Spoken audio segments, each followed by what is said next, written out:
नमस्कार, वंदे मातरम। दोस्तों, स्वागत है आप सबका सैनिक पाठशाला में। आप सभी व्यूअर्स को, आपके पूरे परिवारजनों को सैनिक पाठशाला और सैनिक पाठशाला की पूरी टीम की ओर से ढेर सारी दीपावली की शुभकामनाएं। दोस्तों, आपकी दीपावली खुशहाल रहे और सुरक्षित तरीके से दीपावली मनाएं। मां लक्ष्मी आपकी जीवन में धन और सुख शांति की वर्षा करे। इसी कामना के साथ चलिए आगे बढ़ते हैं आज की जानकारियों की ओर। जैसे आप बोर्ड पर देख पा रहे दोस्तों 53% डीआर बढ़ोतरी का आदेश जारी हो गया है पेंशन मंत्रालय की तरफ से। इस आदेश में देरी क्यों हुई और अब हमें जो 4 महीने का डीआर का एरियर है ये कब मिलेगा? एक जबरदस्त रीजन है, एक कारण है क्यों इस डीआर के आदेश को देरी किया गया। इसके बारे में आगे बकायदा आपको मैं लेटर दिखा करके समझाऊंगा दोस्तों। और साथ ही साथ 2006 से पुराने पेंशनर्स के लिए एक बहुत अच्छी खबर है। खबर तो अच्छी है, लेकिन क्या ये पीसीडीए का मजाक है? आगे मैं दिखाऊंगा दोस्तों, लेटर भी दिखाऊंगा।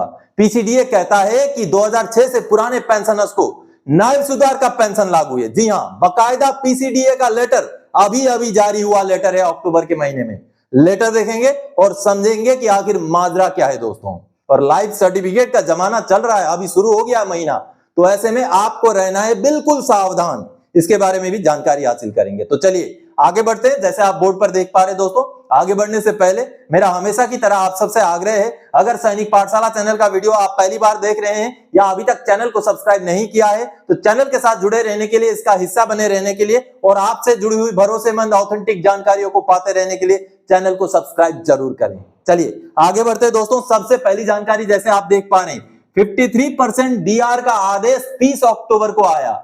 अब जुलाई से अक्टूबर का 4 महीने का एरियर स्पर्श से आने का ये है डेट। जैसे ओआरओपी 3 का आया था एरियर, जी हां दोस्तों, आप सबको पता है कि ओआरओपी 3 का एरियर आनंद फानंद में सितंबर के महीने में आया था। सितंबर के महीने में दिए जाने के बाद अक्टूबर में अभी खास तेजी के साथ ओआरओपी का रिवीजन नहीं हुआ है। तो क्यों हुआ था सितंबर में आनंद फानंद में भुगतान, इसके बारे में आपको बताऊंगा। और क्या अब जो डीआर का आदेश जारी हुआ है वहां पर एक स्पेशल लाइन लिखा गया है? क्या ये लाइन पहली बार लिखा गया है? जी नहीं, ये लाइन पहली बार नहीं लिखा गया है। ये सामने आप आदेश देख पा रहे हैं 30 अक्टूबर 2024 यानी कल का डीआर बढ़ोतरी का पेंशन मंत्रालय का आदेश है दोस्तों। ये जिस आदेश के तहत हमारा डीआर 50% से 53% कर दिया गया था, जो 1 जुलाई 2024 से लागू था। अब इस आदेश में दोस्तों अगर आप नीचे देखेंगे तो ये जो 4 नंबर पैराग्राफ है, यहां पर एक स्पेशल लाइन लिखा गया है। इस लाइन में कहा गया है the payment of arrears of dearness relief shall not be made before the date of disbursement of pension oblique family pension of October 2024। यानी कि यहां पर क्लियरली ये लिख दिया गया है कि अक्टूबर महीने का पेंशन जब तक भुगतान नहीं हो जाएगा उससे पहले डीआर का एरियर का भुगतान नहीं किया जाएगा। यह आदेश इसी लेटर में दिया गया है। तो इस लाइन को लिखने की क्या जरूरत पड़ गई? और क्या यह लाइन पहली बार लिखा गया है? जी नहीं दोस्तों, ये लाइन पहली बार नहीं लिखा गया है। ये लाइन अगर हम पिछला डीआर बढ़ोतरी का आदेश देखेंगे, जनवरी 2024 से जो बढ़ोतरी हुई थी उसमें भी ये लाइन लिखा गया था। जी हां, ये सामने आप जनवरी 2024 वाला बढ़ोतरी का आदेश देख पा रहे हैं, पेंशन मंत्रालय का ही आदेश है दोस्तों। और ये आदेश 13 मार्च 2024 का है। देखिए 46 से 50% जब डीआर हुए थे 1 जनवरी 2024 से, जिसको लागू किया गया था। अब इस लेटर में भी, इस आदेश में भी हूबहू वही लाइन लिखा गया था। 4 नंबर पैराग्राफ आप देखिए, the payment of arrears of dearness relief shall not be made before the date of disbursement of pension oblique family pension of March 2024। यानी कि इस आदेश में भी ये लिखा गया था कि मार्च महीने का पेंशन जब तक भुगतान नहीं हो जाएगा तब तक जो है डीआर का एरियर का भुगतान नहीं किया जाएगा। इसका मतलब क्या बनता है दोस्तों? इसका मतलब यह बनता है कि सरकार पूरा महीना पैसों को रखना चाहती है, क्योंकि पेंशनर्स को तो उसका कोई ब्याज देने की जरूरत है नहीं, तो सरकार को कम से कम उतने पैसों का ब्याज मिल जाए, यही समझ में आ रहा है। इसके अलावा तो इस लाइन का स्पेशल कुछ मतलब तो दिखता नहीं है। अब दोस्तों आपको बता दूं, पिछले बार जब ऐसे आदेश जारी हुआ था मार्च के महीने में, तो अप्रैल के महीने में डीआर का एरियर का भुगतान हुआ था। ये आप मैसेज देखिए, जब मुझे डीआर आया था तो 18 अप्रैल के दिन में मुझे डीआर मिल चुका था। अब दोस्तों मैं आपको एंगल बताता हूं कि अब की बार जो डीआर की बढ़ोतरी हुई है 50 से 53% हुई है, वो कब तक हमें भुगतान होगा। इसका जबरदस्त कनेक्शन है महाराष्ट्र झारखंड चुनाव से। जी हां, क्योंकि हमने अमूमन देखा है सितंबर के महीने में आनंद फानंद में जो ओआरओपी 3 का एरियर दे दिया गया, सितंबर के आखिर में दे दिया गया क्योंकि अक्टूबर के पहले हफ्ते में चुनाव थे।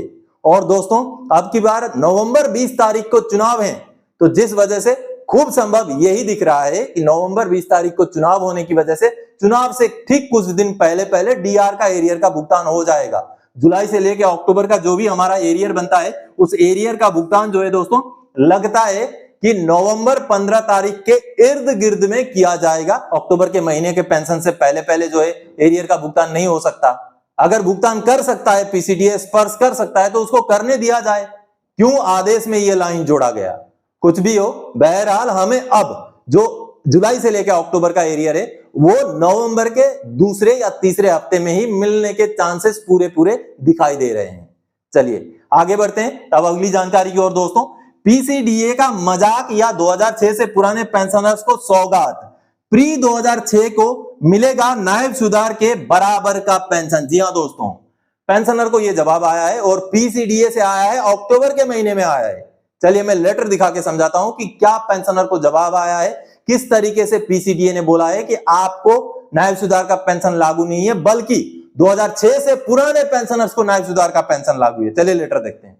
दोस्तों जब एक ऑनरेरी नायब सुधार रैंक के पेंशनर ने नायब सुधार रैंक का पेंशन का क्लेम किया तो पीसीडीए ने उनको यह जवाब दिया 28 अक्टूबर 2024 को। अभी पीसीडीए द्वारा जवाब दिया गया है। ये देखिए अब पीसीडीए ने इस जवाब में पेंशनर को क्या कहा है उसको समझते हैं। आप यहां पर जैसे देख पा रहे हैं, अब पीसीडीए का कहना है दोस्तों, with reference to your grievance regarding payment of pension for the rank of Naib Subedar, it is intimated that MoD government of India department of ex serviceman welfare New Delhi letter number, ये लेटर भी आगे दिखाऊंगा, 12 जून 2009 का ये लेटर है। इस letter के बारे में बताया गया है कि this letter number is applicable to those pensioners oblique family pensioners who retire oblique discharge before 1 January 2006 and your date of discharge is 30 November 2012, hence evid letter is not applicable in your case।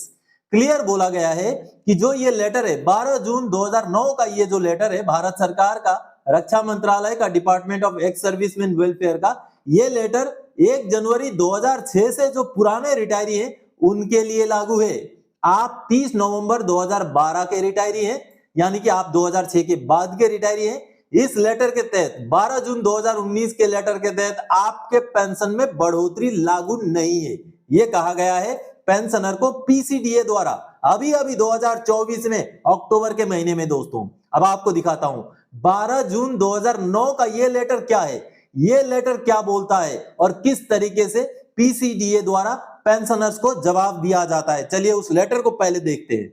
दोस्तों भारत सरकार का 12 जून 2009 का department of ex serviceman welfare का यही वो letter है जिस letter का जिक्र पीसीडीए के जवाब में दिया गया है। ये देखिए, नोशनल पे fixation of honorary rank for the purpose of pension recommendation of the 6th central पे कमीशन इन पैराग्राफ नंबर 5162। दोस्तों ये वो लेटर है जिस लेटर में ये जो है अथॉरिटी दी गई थी, ये रिवीजन किया गया था कि 2006 के बाद के जितने भी ऑनरेरी नायब सुधार रिटायरी होंगे उनको नायब सुधार के बराबर का पेंशन नोशनली मिलेगा। उनको ग्रेचुइटी में, लिव एनकेसमेंट में फायदा नहीं मिलेगा, लेकिन जो पेंशन है, मंथली पेंशन है, वो नायब सुधार के बराबर का फिक्स किया जाएगा। ये क्लियरली इस लेटर में लिखा हुआ है दोस्तों। और 2006 के बाद वालों के लिए आप लेटर को पॉज करके पढ़ सकते हैं, क्योंकि पैराग्राफ में अगर आप पढ़ेंगे तो क्लियर लिखा हुआ है this letter takes effect from 1 January 2006। इसका मतलब होता है ये लेटर का जो कारगर रहेगा, ये लेटर 1 जनवरी 2006 से, यानी कि 1 जनवरी 2006 या उसके बाद के ऑनरेरी नायब सुधार जितने रिटायरी हैं उनको नायब सुधार के बराबर नोशनली पेंशन का फिक्सेशन दिया जाए, ऐसा इस लेटर में सैंक्शन दिया गया है, ऐसा इस लेटर में अथॉरिटी दिया गया है। और आपने देखा पीसीडीए ने क्या जवाब दिया है, पेंशनर को जवाब दिया है कि ये जो लेटर है, ये 12 जून 2009 का जो लेटर है, ये लेटर 2006 से पुराने पेंशनर्स को लागू है। बिल्कुल उल्टा जवाब पीसीडीए का। तो आप सबने देखा दोस्तों, कहीं ना कहीं पीसीडीए ने पेंशनर को गुमराह करने की कोशिश की है, साफ साफ दिख रहा है दोस्तों। चलिए इसके बाद भी पेंशनर तो मेरे साथ जुड़े हुए हैं, सैनिक पाठशाला के साथ जुड़े हैं, सैनिक पाठशाला के वीडियोस देखते हैं, तो उन्होंने इसके बाद भी कार्रवाई कर दी है। उन्होंने अब ग्रीवेंस दोबारा डाल दिया है। और ये देखिए, ये ग्रीवेंस उन्होंने डाला है सर आपने मेरे सीपी ग्राम नंबर इतना को जवाब दिया है, उसमें आपसे गलती हुई है। सर जो सरकार का पत्र है उसमें 2 नंबर के पैराग्राफ में यह साफ लिखा है कि यह पत्र 1 जनवरी 2006 से लागू है, न कि 2006 से पहले वाले के लिए। उसमें यह कहीं नहीं लिखा है कि यह पत्र 2006 से पहले वाले ऑनरेरी न्याय सुधार को ही न्याय सुधार का पेंशन दिया जाए। इसलिए कृपया आप अपना ध्यान इस तरफ जरूर देने का कष्ट करें। धन्यवाद। मैं आपको आपके जवाब की नकल और सरकार के परिपत्र भेज रहा हूं। धन्यवाद सर।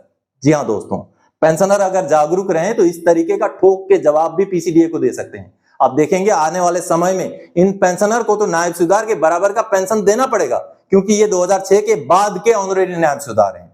चलिए अगली जानकारी की ओर आगे बढ़ते हैं। जीवन प्रमाण पत्र के दौरान पेंशनर्स रहें सावधान। ये सावधान मैंने बड़े अक्षरों में लिखा है, क्योंकि अब नवंबर का महीना कल से शुरू हो जाएगा। तो ऐसे में अब लाइफ सर्टिफिकेट यानी कि जीवन प्रमाण पत्र जमा करने की होड़ मच जाएगी। आपको ज्यादा विचलित नहीं होना है, आपको पेशेंस के साथ रहना है। आपका जीवन प्रमाण पत्र बहुत आसानी से सबमिट हो जाएगा। आज का ही वीडियो में मैंने बताया हुआ है दोस्तों कि किस तरीके से आप घर बैठे बैठे मोबाइल का इस्तेमाल करके जीवन प्रमाण पत्र सबमिट कर सकते हैं। आपने वो वीडियो नहीं देखा है तो जरूर देखिए, ताकि आप अपना जीवन प्रमाण पत्र घर बैठे बैठे बिना पैसा खर्च किए हुए जमा कर सकें दोस्तों। तो ऐसे में अब सावधान कैसे होना है, आपको बहुत सारे ऐसे कॉल्स आ सकते हैं, ऐसे मैसेज आ सकते हैं, व्हाट्सएप के जरिए आपको कांटेक्ट किया जा सकता है, आपको लिंक भेजा जा सकता है कि आपका जीवन प्रमाण पत्र सबमिट करने में प्रॉब्लम आ रहा है, या तो आपका जीवन प्रमाण पत्र सबमिट नहीं होगा, आपका पेंशन रुक जाएगा, आप ओटीपी बता दीजिए, आप इस लिंक को क्लिक करेंगे तो आपका जीवन प्रमाण पत्र सबमिट हो जाएगा। इस तरीके से कोई भी आपको कॉल अगर आता है, कोई भी आपको ओटीपी बताने के लिए कहा जाता है, तो आपने नहीं देना है, आपने जागरूक रहना है दोस्तों। क्योंकि कोई भी पीसीडीए, रिकॉर्ड ऑफिस, बैंक द्वारा, सीपीपीसी द्वारा, डीपीडीओ द्वारा, ट्रेजरी ऑफिस द्वारा आपको कॉल नहीं किया जाएगा कि आप ओटीपी बताइए आपका लाइफ सर्टिफिकेट के लिए। इसलिए आप बिल्कुल ध्यान से, आप बिल्कुल जागरूक होकर सावधान रहें। इस समय में इस तरीके के फ्रॉड हो सकते हैं, इसलिए आप अपने आप को, आपके पेंशन के पैसों को बचा के रखिए, सावधान रहें। मोबाइल से आप लाइफ सर्टिफिकेट सबमिट करें, स्पर्श का जो सर्विस सेंटर है वहां जाकर के लाइफ सर्टिफिकेट सबमिट करें या बैंक में जाकर के करें, लेकिन आप इस तरीके से ऑनलाइन ठगी का शिकार ना हो, सावधान रहें। तो दोस्तों आज के इस वीडियो में इन्हीं जानकारियों के साथ आया था। आगे और कोई जानकारीदायक आपसे सरोकार रखने वाला विषय लेके मैं फिर से हाजिर हो जाऊंगा। जाने से पहले दीपावली की आपको दोबारा से ढेर सारी शुभकामनाएं।